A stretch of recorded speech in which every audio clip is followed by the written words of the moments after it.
really want to start with a sincere congrats. I thought you did such great work in this. Thank you very much. Thank you. That's very kind. So you've done some really cool work the last few years. And I'm just curious, if someone's actually never seen anything you've done before, what is the first thing you'd like them watching and why? Oh, that's a good question. Well, I don't want to scare them off, like I don't want them to not be intrigued about the others. So I think a good light one that is fun and enjoyable and shows just how bizarre my choices are would probably be, I'd start them with Fighting with My Family. Yeah, that's also quite good. Yeah, I think it's a good one that people can laugh at and be like, oh, that's interesting. Jumping into why I get to talk to you, trying to depict addiction on screen and make it realistic. It can be the third rail, because if it's not real, this is a disaster. Yeah. And so I'm curious, was there any hesitation on your part on playing this role? Because it's going to require a lot out of you. And if it doesn't work, it's real bad. Yeah, you're right. If it doesn't work, it's offensive, it's disrespectful, it's embarrassing, it's all the awful things that an actor, performer, or a director never wants to feel. I think that's why it is so crucial that we did deep diving and deep background checks on what it is that these people are going through.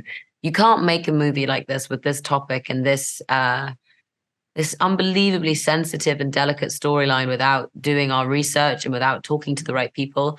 And that's just something that it was obvious that you need to do. For me, as an actor, I need to get into the physicalities of a character. That's how I kind of get into who they are and how they walk and how they hold themselves. And especially for someone battling an opiate addiction, I needed to understand the drug. I needed to understand how it makes people feel when they have it, when they don't have it, how it affects your life in all the positive and negative ways. And so that was something that I took very seriously. And understanding the pain, the sheer physical pain that you are actually in. You need this thing. And if you have this thing, everything is fixed and you feel better. And everything up until that point of having it is agony, sheer pain. Your skin is itching. You are absolutely ill. And the one thing that can save you is this little thing. And so for me, I asked a lot of questions and practiced the physicality. And I think also just one more thing regarding recovery, like it's not one clean, easy line of like, oh, you get to rock bottom and then you fix yourself, or, oh, you're here and then you get worse. It's a roller coaster. It's up, it's down. There are peaks, there are troughs.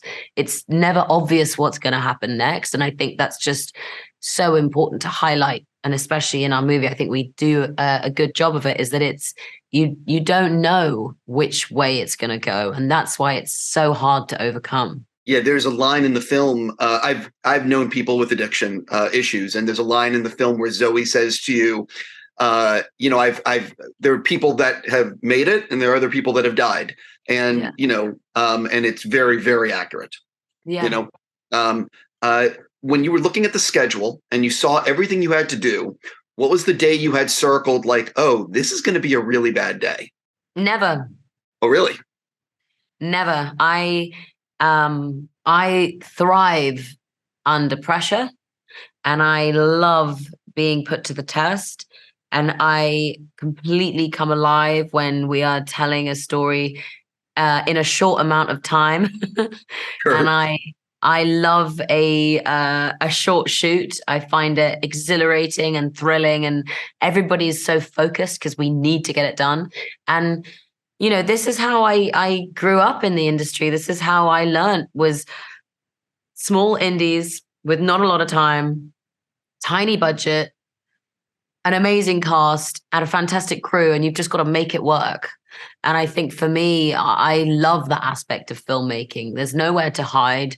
There's no day that you can figure something out. If you don't get it, you lose it from the movie. And that's how I learned. And I really like stepping up to the challenge with these kind of movies. What was it like filming the cutting? Actually, yeah, I was going to say of the cutting of your hair, because you obviously have like one take to get it. I was so excited. I was so excited. It was an idea I had that I wanted